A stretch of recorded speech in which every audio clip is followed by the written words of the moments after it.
Good day, Aircash users. Got your Aircash Mastercard but can't use it yet? Don't worry, we'll show you 3 simple steps to activate your prepaid card in this year.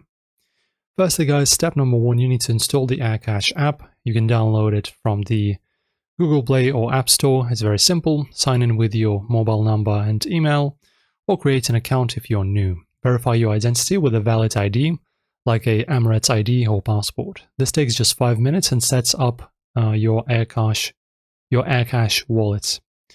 After that, you can open the Aircash app and tap the card icon in the bottom left corner. Select Activate Purchased Card. Scan the QR code on the back of your Aircash Mastercard. The app links the card to your wallet instantly, syncing your balance for spending. After that, you can top up and spend, add funds to your Aircash wallet by depositing cash at a partner locations or using a credit or debit card in the app. Your card balance updates instantly, and now you can shop online, pay in stores, or withdraw cash at ATMs worldwide. Set spending limits in the app for extra control.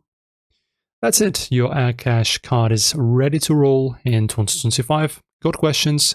Drop them below, and of course do not forget to like the video and subscribe. See you in the next one.